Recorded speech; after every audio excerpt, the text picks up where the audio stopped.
to London, England, 2023. I spent 20 days in England and traveled throughout the British land discovering things I was aware of, but did not have facts or evidence. My educational/leisure trip provided me both the evidence and exposure to the facts. One of the most notable discoveries of mine is the surname of my parents given to me at birth. This surname applies to all my siblings and nephews and nieces. History is what it is. However, the presentation of history is not always accurate. It all depends on who is presenting the history and whether the presenter is biased by certain views and beliefs. Therefore, in this documentary of my surname, I will make every effort to present documented historical evidence and historical records that reflect the same.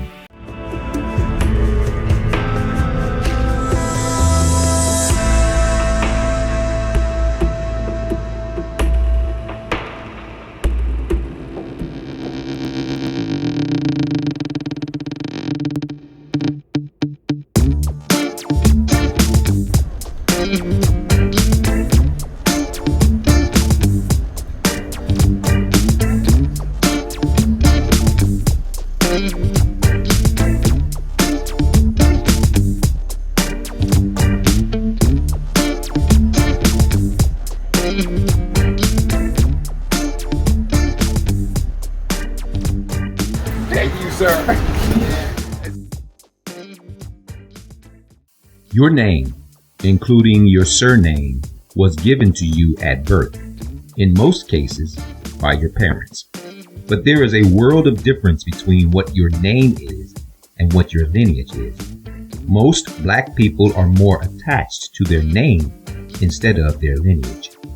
Name does not necessarily equate to lineage or genealogy, and name actually can be a distraction from the origin of your true heritage.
The Romans leave Britain about 426 AD, when the Picts and Scots invade from the north, the Saxons being invited over to assist in expelling them, gradually take possession of the country, and the Saxon heptarchy is formed. and exists till Egbert forms the Kingdom of England in 827. The country called Britain, the people Britons. Obviously, this is a snapshot of a series of events involving the Anglo-Saxons coming from the north to take over the land of England.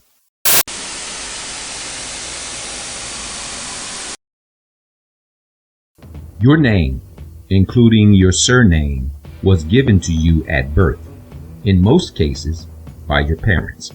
But there is a world of difference between what your name is and what your lineage is. Most black people are more attached to their name instead of their lineage.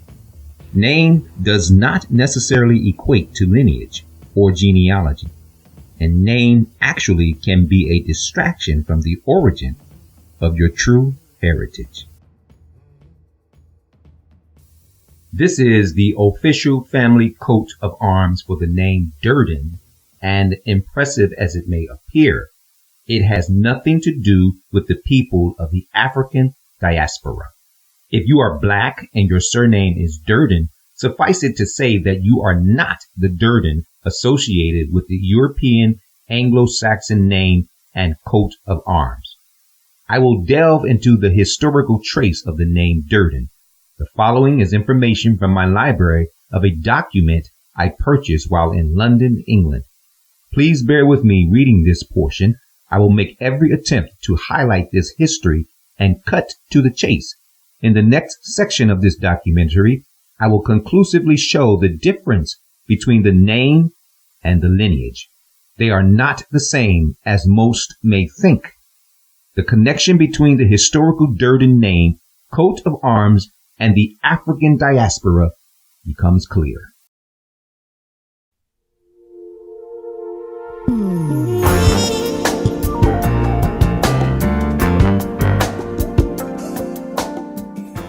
The Anglo-Saxon name Durden was established when the family resided in the village of Durden in the county of Lancashire. Durden is a surname which has withstood the test of time. Throughout the ages, this Anglo-Saxon family has been an intrinsic part of the society to which it belonged. Over the centuries, the Durden family has influenced and in turn been influenced by the course of history. Historians have carefully researched the ancient manuscripts. Documents such as the Domesday Book, compiled in 1086 AD on the command of William the Conqueror, were used during the course of research. Other sources include the Ragman Rolls, 1291 through 1296, a record of homage rendered to King Edward I of England, the Curia Regis Rolls, the Pip Rolls, the Hearth Rolls, parish registers, baptismals, tax, and other records. The first record of the name Durden was discovered in Lancashire at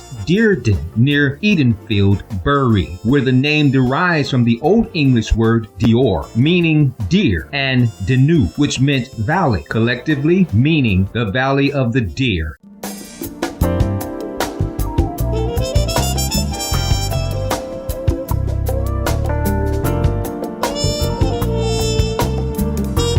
Records indicate that the distinguished family name Durden is descended originally from Anglo-Saxon stock. The Saxons were led by commanders Hengist and Horso and settled in England from the Rhine Valley in about the year 400 AD. At first, they settled on the southeast coast, but by the 5th century, they had already begun probing north and westward, slowly advancing to the Welsh border. During the next 400 years, they forced the ancient Britons back into Wales and Cornwall to the west, and as far north as Cumbria and southern Scotland. The Angles, on the other hand, occupied the eastern coast, the South Folk in Suffolk, the North Folk in Norfolk. On the east coast, the Angles frequently ravaged north as far as Northumbria and the Scottish border. Anglo-Saxon rule prevailed for 5 centuries, with the nation divided into 5 separate kingdoms. A high king was elected as supreme ruler. In the 9th century, the rival kingdoms were unified, but threats from outside of England meant that peace was hard to achieve. In 1066, the Norman invasion from France and their victory at the Battle of Hastings meant that many of the vanquished Saxon landowners lost their land to William, Duke of Normandy, and his invading nobles. In 1070, William devastated the north with an army of 40,000 men. Many Saxons and rebellious Norman landowners fled north over the border into Scotland. Over time, peace was restored to the land, and the Durden family emerged as notable Englishmen in Lancashire, where they were recorded as a family of great antiquity, seated at Rockdale Manor with manor and estates in their shire. One of the first on record was Sir Robert Durden, who was a descendant of the early scions of the family in 1281, who had acquired their lands when they were bishops of Lichfield about the year 1130. They were also archbishops of Canterbury. They acquired additional lands in Haslington and Accrington, both near Edensfield, their main family seat.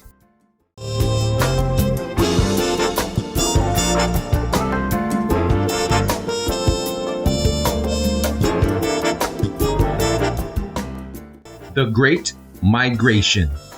Turmoil at home made the New World appear attractive to many families in England. They immigrated to Canada, the United States, Australia, and to continental Europe. Bearers of the Durden family name risked the hazardous voyage to start a new life in new land. This decision to immigrate was never made casually, for while there were hardships at home, the journey across the sea was so perilous that up to 40% of a ship's passengers would not reach their destination. Settlers. James Durden, who arrived in Maryland in 1665. And you see a list of other names under James, but I particularly want to focus on James Durden, who arrived in Maryland in 1665. This is the first time that the name Durden was mentioned or on record in America. The new colonies, the 13 colonies, not the United States of America, was not formed yet. But Durden, James Durden, is the first Durden to set foot in the new land. Now let's take it from there.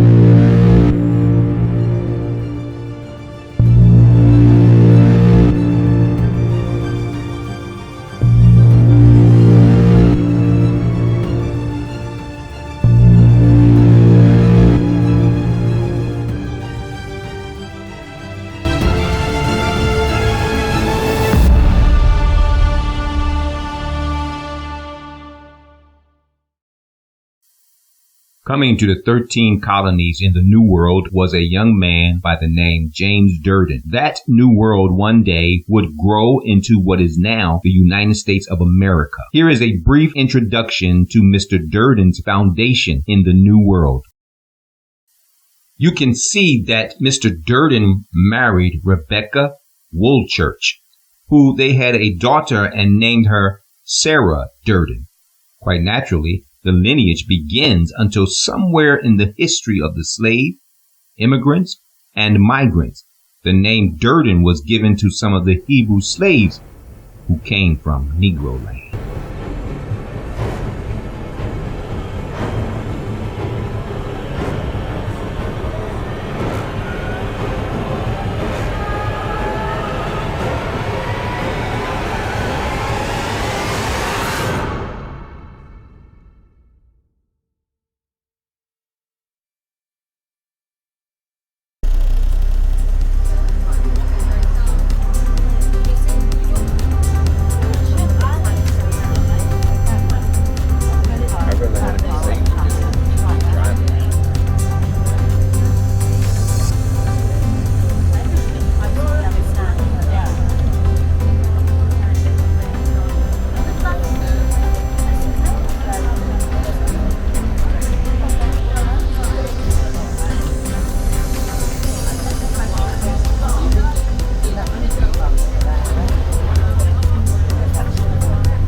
In time, the name, the people, and the location of the Durdens became convoluted of sorts, and the name, like many surnames, became the identification of who a person is and their lineage background.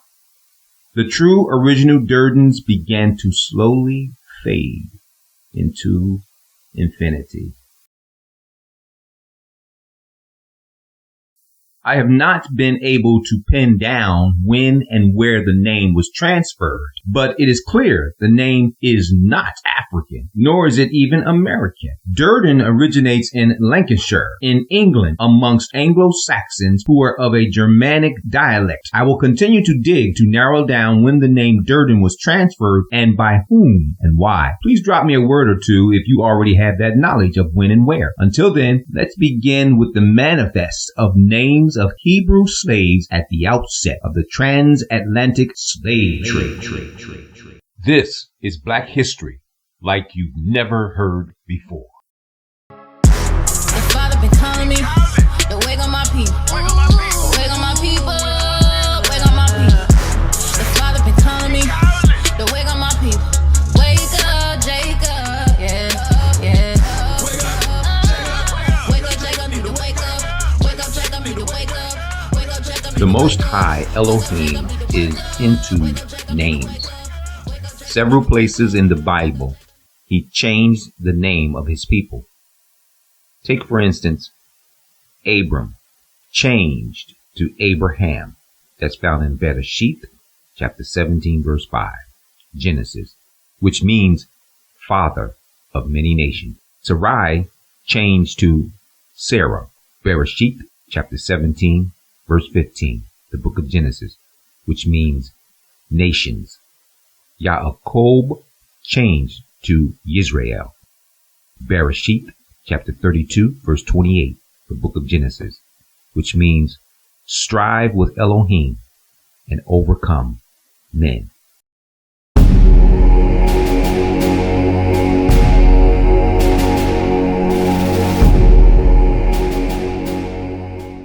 It is vitally important to the Most High Elohim Yah what your name is, because he is the first one that changed the names of his people.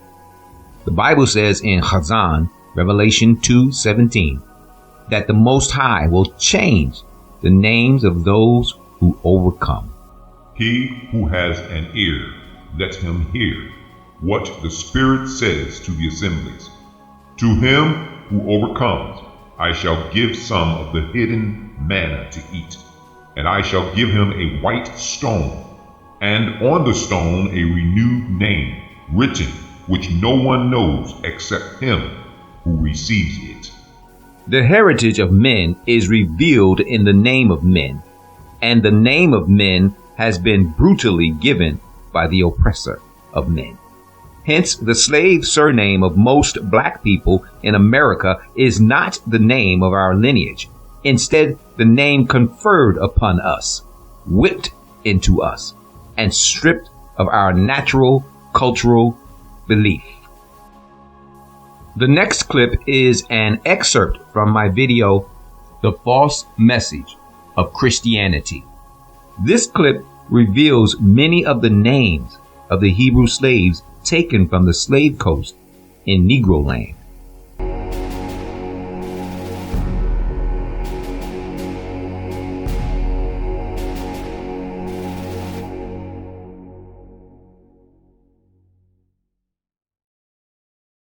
Number 1. All black people born in America in the 20th century more than likely has a name that was given to them by their parents. That would be from the years 1900 through 1999. Number 2. All black people born in America in the 21st century more than likely has a name given to them by their parents.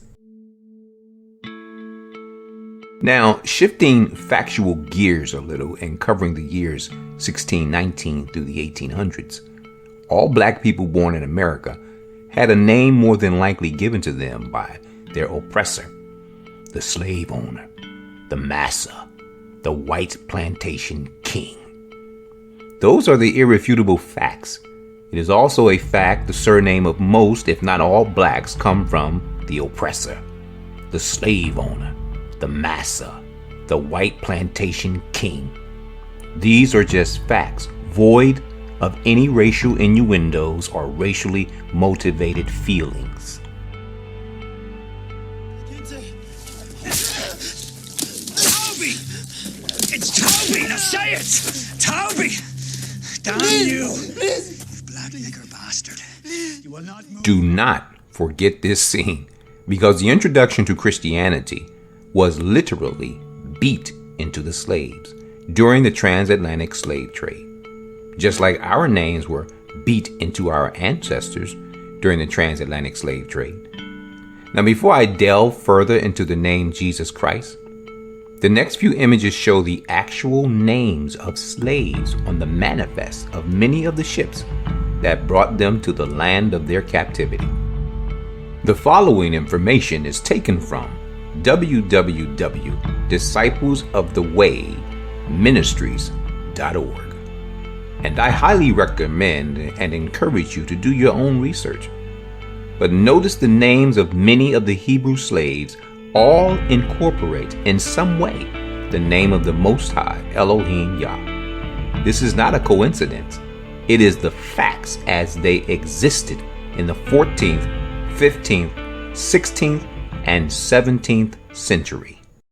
Ale, Ya Ma, Aya, Eyugun Ya, Oyajami, Oyato, Yana, Of Ya, Ya Oy, O Ya, Ya Dadai, Oyamaya, Ono Ya, Amani Ya, Indi Ya, Na Ya, Bor Ya. The original names of the captives clearly reflect the name of their Elohim, Yah. Their names alone reveal their heritage, their religion, and their Elohim, the Most High, Yahweh. When you hear a name of someone, immediately you have conjured up feelings about that someone and their name. For instance, Jesus. Every single Christian feels a certain way about the name Jesus, and when that name is mentioned, these beliefs and feelings are ignited. Love, kindness, gentleness, salvation. You shall call his name Jesus, for he shall save his people from their sins. Matthew 1:21. But on the other hand, in the year 1562, all the way through the 1800s, this is how the Hebrew slaves reacted to the name Jesus. Horror, despair, suffering, slavery, torture, captivity. Because the first British slave ship to reach the Americas was known as the good ship Jesus.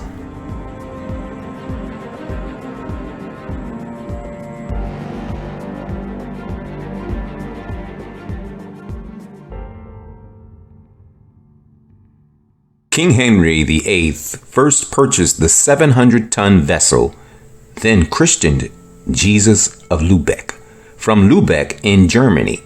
In 1562, Queen Elizabeth agreed to let John Hawkins use the moldering ship for his excursion. A deeply religious gentleman, Hawkins insisted that his crew serve God daily and love one another as he sailed his ship for Africa. In a short time, he had gathered up over 300 Africans, partly by sword and partly by other means. The other means included promising them free land and riches in the New World. Interesting that Hawkins had been granted permission to carry Africans to the Americas with the distinct understanding that it would only be with their own free consent. Still, he returned home with a handsome profit and ships laden with ivory, hides, and sugar. Queen Elizabeth was livid She insisted Hawkins's new business was absolutely detestable and would certainly call down vengeance from heaven, until she realized how profitable it was, that is. Then she quickly changed her tune and joined Hawkins as a full partner.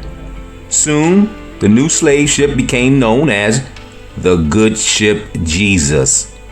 In 1567, the good ship Jesus and 5 other ships on yet another slaving expedition came up against the Spaniards at San Juan Ula in New Spain, Mexico. Since the slave trade was still illegal, it was the habit of Spanish colonists to provoke the British ships into a charade of force. After a fair show, they would drop the pretense and buy slaves at a discount. But this time, the Spanish attacked the British ships. The good ship Jesus, old and cumbersome, sank, and the crew was slaughtered. Hawkins escaped with his cousin, Sir Francis Drake. Hawkins then returned to England, where he remained in the service of the Queen. In 1588, after gaining distinction for his pivotal role in defeating the Spanish Armada, he was knighted Sir John Hawkins.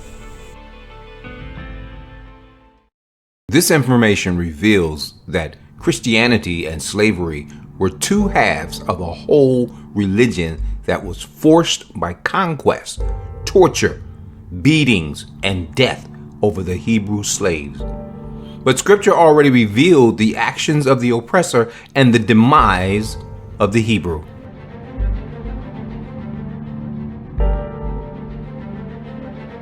Because you did not serve Yahweh, your Elohim, with joy and gladness of heart, for all the plenty, you shall serve your enemies, whom Yahweh sends against you in hunger, and in thirst, and in nakedness, and in need of all.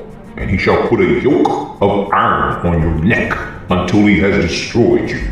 Yahweh brings a nation against you from afar, from the end of the earth, as swift as the eagle flies, a nation whose language you shall not understand, a fierce-looking nation which shows no regard for the elderly, or show favor to the young, and they shall eat the fruit of your livestock, and the fruit of your land, until you are destroyed. They leave you no grain, nor new wine, nor oil, nor the increase of your cattle, or the offspring of your flocks, until they have destroyed you. And this is just the tip of the iceberg, as the saying goes, of how methodically calculating the ancestry Hebrews was introduced to Christianity.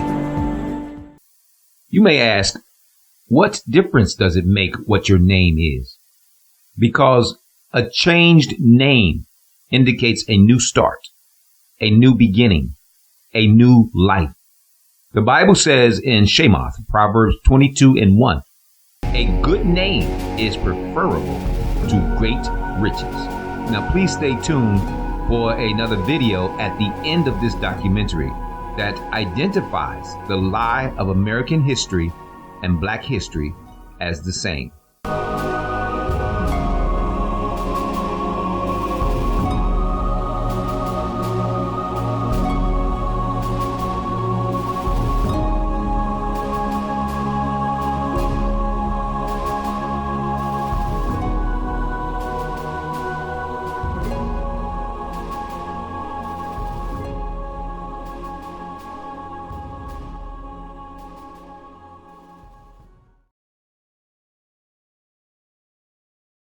Black history is American history is a big, fat lie.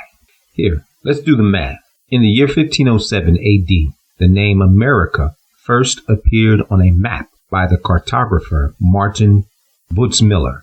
The name America is derived from the Latin version Amerigo Vespucci, who was an Italian explorer who validated the mission of Columbus when Columbus sailed to the New World, as Columbus called this land. Martin Vesmuller proudly gave the New World the name America from the Italian explorer Amerigo Vespucci. Can you see how American history is not Black history? This is Black history like you've never heard before.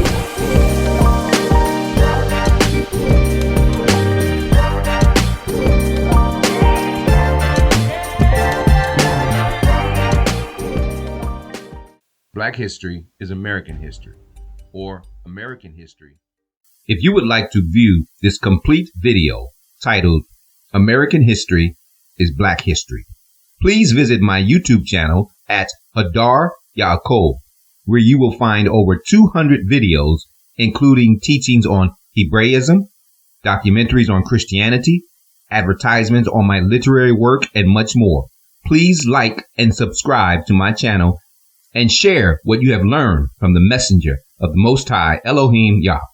Thanks for watching, and stay tuned for future educational documentaries from H.S. Yaakov, his bondservant and watchman.